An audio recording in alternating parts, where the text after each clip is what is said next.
The sun hung low over the rolling fields of Iowa, casting golden streaks across the horizon. A gentle breeze carried the scent of freshly tilled earth, blending with the distant hum of a tractor winding down for the evening. It was the kind of place where time moved with the rhythm of the land, where hard work was measured in the calluses on a man's hands and the deep lines etched into his sun-worn face. Down the narrow country road, a motorcade approached, a convoy of black SUVs cutting through the dust like a blade. It was an unusual sight for the town of Maple Grove, where the biggest excitement usually came from the county fair or a particularly good harvest. But today was different. Today the town had a visitor. The convoy came to a stop just outside Hank Miller's barn. The structure had stood firm for 3 generations, its weathered red siding a testament to years of storms, sweat, and survival. A crowd had gathered, farmers, townsfolk, reporters, and volunteers, all waiting to witness what was about to unfold. Some carried signs of support, others folded their arms, skeptical but curious. The door of the lead SUV opened, and out stepped Donald Trump, adjusting the brim of his red baseball cap before flashing his signature grin. He took in the scene, nodding in approval as he scanned the faces before him. "Beautiful place," he said, squinting slightly at the sun. "Really incredible. The best farms are right here in America. Hard-working people, the backbone of this country, folks. Believe me." Hank Miller stood a few feet away, arms crossed, his boots planted firmly in the dirt. He was a man of few words, but when he spoke, people listened. His face was lined from years of early mornings and long days in the fields, and his handshake could crush a man's fingers if he wasn't prepared. He wasn't the type to be impressed easily. "Glad you think so, Mr. President," Hank said, "but words don't put food on the table." A ripple of murmurs passed through the crowd. Some nodded in agreement, others watched in anticipation. The air seemed to tighten, charged with an unspoken challenge. Trump turned toward Hank, his smile unwavering. "Well, Hank, let's talk about that. You got a problem with what I did for farmers?" Hank tilted his head slightly, measuring his words. "I got a problem with politicians who think they know what we go through out here." The crowd fell silent. The wind carried the faint creak of the barn door as it swayed in the breeze.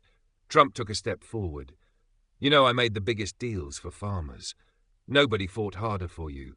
Trade deals, subsidies, we brought billions back to American agriculture. China? We hit them hard. We got them paying up." Hank let out a slow breath, shaking his head. "And what about when those tariffs hit? You ever seen a family farm shut down, Mr. President? I have. You ever have to wake up before dawn to feed animals in the dead of winter, praying you don't lose half your crop? That's our reality, not just numbers on a page." Trump studied Hank for a moment, his expression unreadable. Then he gave a small nod. "Tough job," he admitted. "One of the toughest. But you know what else is tough? Running a country. Standing up to China.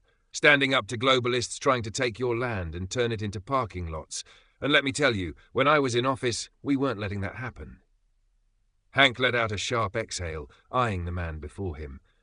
His mind was already made up before Trump had even arrived, but something about the way he spoke, his unwavering belief in his own words, made Hank pause. He wasn't sure if it was confidence or sheer stubbornness. Maybe both. A slow smirk spread across Hank's face. "You think you understand farming, Mr. Trump?" "I understand winning," Trump shot back without missing a beat. A few chuckles broke out in the crowd, but Hank didn't waver. He glanced over at his barn, at the acres of land stretching beyond it, and an idea took shape in his mind. He turned back to Trump, his smirk widening. "All right then, you say you know winning? How about this? You spend a day working on my farm. Just one day. You do that, and maybe I'll believe you really understand what we go through." A murmur of surprise rippled through the crowd, a few gasps, even some laughter. No one challenged Trump like that. Trump narrowed his eyes slightly, as if sizing up his opponent in a debate. The cameras zoomed in, capturing every second of the tension.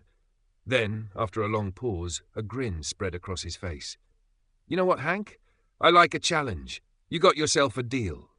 The crowd erupted into cheers and laughter. Reporters scrambled to capture the moment. The headlines were already writing themselves. Trump's biggest challenge yet, a day on the farm. Hank pushed off the fence, brushing the dust off his hands. "Hope you got some boots, Mr. Trump," he said. 'cause tomorrow's going to be a long day." Trump chuckled, adjusting his hat. "I'll be the best farmer you've ever seen, maybe even the greatest, believe me." The deal was set. But no one, not Hank, not Trump, not even the most seasoned journalists, could have predicted what was coming next. The morning sun had barely begun to stretch over the horizon when the first sounds of the farm came to life. A rooster's crow echoed over the open fields.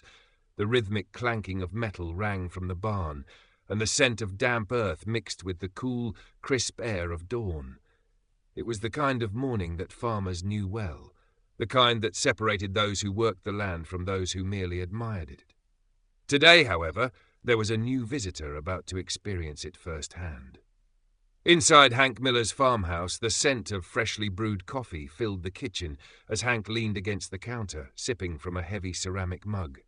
His wife, Martha, moved about with the ease of someone who had spent a lifetime preparing breakfast before the day's work began. The radio hummed softly in the background with local news, but it was the voices outside that drew Hank's attention. He stepped to the window and smirked. There, standing awkwardly in the middle of his driveway, was Donald Trump.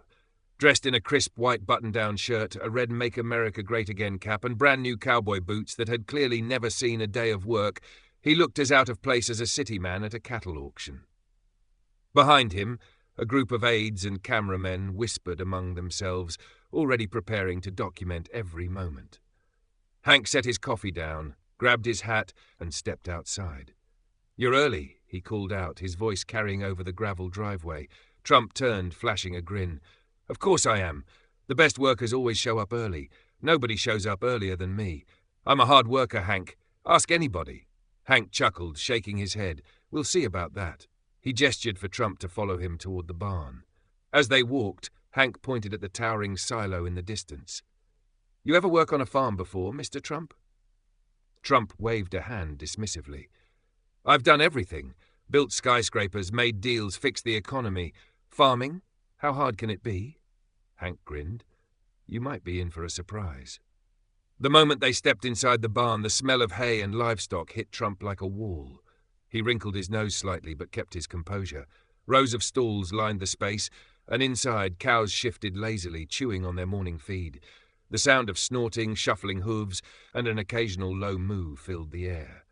Hank led Trump to the first task of the day, milking the cows. "All right, city boy, let's see what you got," Hank said, handing Trump a small wooden stool. Trump stared at it for a moment before looking at the cow. This is a big animal." Hank laughed. "Yep, that's usually how cows work." Trump hesitated before slowly lowering himself onto the stool. He reached out, grabbing at the cow's udder with the uncertainty of a man trying to defuse a bomb. "Gently," Hank instructed. "You got to work with the cow, not against it." Trump nodded, then pulled. Nothing happened. He frowned, tried again, and was met with the same result. Hank crossed his arms, watching with amusement. "I think this one's broken," Trump muttered. "It ain't broken. You just don't know what you're doing." Trump narrowed his eyes at the cow, as if trying to intimidate it into cooperating. He tried again, squeezing harder, and finally a small stream of milk dribbled into the bucket. He threw his hands up in triumph. "See that? Perfect form. Probably the best first-time milking job in history." Hank rolled his eyes. "Sure, let's go with that." As the morning wore on, Trump tackled more tasks. He attempted to gather eggs from the chicken coop, only to be met with a particularly aggressive hen that flapped its wings wildly, sending him stumbling back. He tried his hand at baling hay, though within minutes his once clean shirt was covered in dust and sweat. And when it came time to drive the tractor, he confidently climbed into the seat, only to immediately stall it. Despite the struggles, Trump remained undeterred. "I think I'm getting the hang of it," he declared, brushing off bits of straw from his pants. Hank had to admit, he'd seen men give up faster. Even though Trump fumbled through each task, he never backed down, and that earned him a little bit of respect. By midday, Hank led him to the farmhouse porch, where Martha had set out a plate of sandwiches and 2 tall glasses of sweet tea. Trump dropped into the chair with a heavy sigh, stretching out his legs. "Hardest work in the world," he admitted, taking a sip of tea. "Maybe harder than being president, but only maybe." Hank chuckled, shaking his head. You did better than I expected. Trump leaned back, grinning. Of course I did. I'm a natural. I might even buy a farm after this. Trump Farms. Best crops, best cows, best everything. Hank laughed. That's a scary thought. The two men sat in silence for a moment, watching the fields sway in the breeze. The tension from the day before had faded, replaced by something else, something closer to understanding. Neither would admit it outright, but in their own way, they had each gained a bit of respect for the other. And just as the cameras clicked and the world watched, the farmer and the businessman shared a moment that no one had expected. The midday sun bore down on the open fields, the air thick with the scent of fresh hay and warm earth. The sounds of the farm were everywhere, the distant mooing of cows, the occasional clatter of metal tools, the rhythmic hum of a tractor rolling across the land. Dust rose in gentle clouds as a breeze rustled through the rows of corn swaying under the golden light. Donald Trump stood in the middle of it all, hands on his hips, his once pristine white shirt now streaked with dirt and sweat. His red Make America Great Again cap was slightly askew, and the shine of exertion glistened on his face. He had spent the morning learning firsthand what it meant to work a farm, and if he had thought milking cows and gathering eggs were tough, the afternoon was about to introduce him to a whole new level of exhaustion. Hank Miller, still as steady and no-nonsense as ever, walked over, tossing a pair of worn leather gloves in Trump's direction. "Hope you still got some energy left," he said. "We got hay to bale and fence to mend." Trump caught the gloves and slipped them on, flexing his fingers. "I've got more energy than anybody," he said. "Some people are saying I might be the hardest worker they've ever seen, maybe even in history." Hank smirked. "We'll see about that." They made their way to the hayfield, where stacks of freshly cut bales sat waiting to be loaded onto a trailer. Hank climbed onto the back of the wagon and motioned for Trump to follow. With only a brief hesitation, Trump hoisted himself up. The first bale was pushed toward him, its coarse surface scratching against his arms as he wrapped his hands around it. He grunted as he lifted, the weight heavier than he expected. "You gotta use your legs," Hank advised. "Ain't a deal you can talk your way through. Gotta put in the work." Trump gritted his teeth and heaved the bale onto the pile. "I'm doing incredible," he said between breaths. "Strongest hay lifting anyone's ever seen." Hank chuckled and tossed another bale his way. The process repeated, each one weighing down on Trump's stamina. After 20 minutes, his arms burned, his back ached, and the thought of negotiating trade deals from a climate-controlled office seemed far more appealing. But there were cameras everywhere, and quitting wasn't an option. When the last bale was stacked, Hank gave him an approving nod. "Not bad. Could be worse." Trump straightened, wiping his forehead. "I think I deserve a break. A break. Maybe a Diet Coke." Hank shook his head. "Break comes after we fix that fence over there." He pointed toward a stretch of fencing where a section had been knocked over, likely from a restless cow trying to get to greener pastures. Trump sighed but followed. Repairing the fence proved to be another challenge.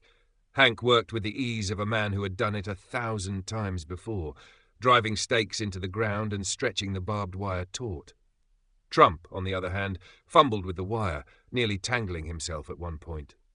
"This stuff's dangerous," he muttered, eyeing the sharp barbs. "That's why you gotta respect it," Hank said. After what felt like hours but was really just 45 minutes, the fence was finally restored. Trump stood back, admiring their work. "I think I did a fantastic job," he said. "One of the best fences. Sturdy, maybe even beautiful." Hank shook his head, amused.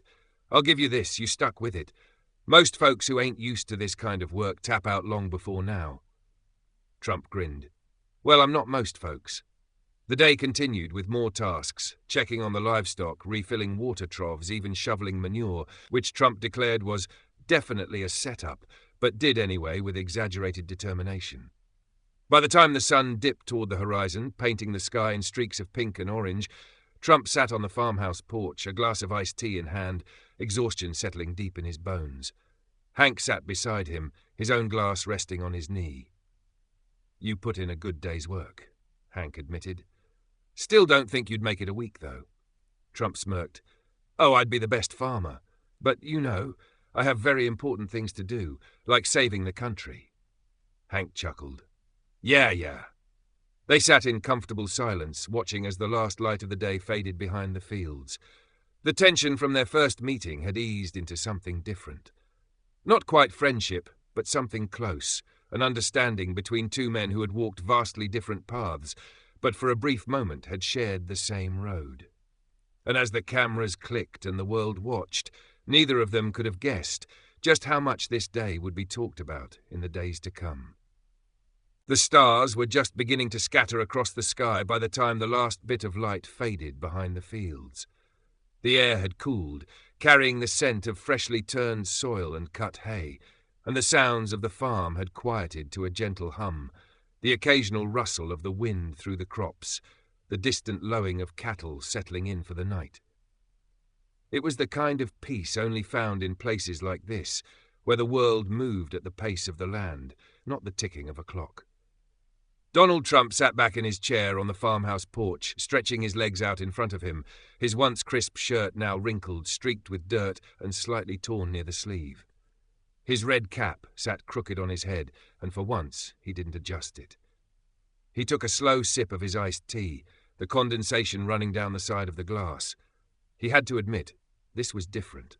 Harder than he expected, sure, but different. Hank Miller sat next to him, his own glass in hand, staring out over his land like he always did at this hour. To him, this was the best part of the day, the moment when all the work was done, when the land rested, and so did the people who cared for it. He glanced over at Trump, studying him for a moment before finally breaking the silence. "You still think you'd be the best farmer in the world?" Trump smirked. "I think I did pretty good. Better than most first-timers, you have to admit." Hank chuckled, shaking his head. "I'll give you credit. You didn't quit. Most folks in your shoes would have walked off by noon." Trump took another sip of tea. "Well, I don't quit. That's what makes me different." He paused, then added, "But I'll be honest with you, this is some tough work. Maybe the toughest. I've done a lot of hard things, made a lot of deals, fought a lot of battles, but this is something else." Hank nodded, rocking his chair slightly. "Yeah, and you do it day in and day out. No cameras, no press, just you, the land, and whatever the world throws at you." Trump exhaled, drumming his fingers against the glass.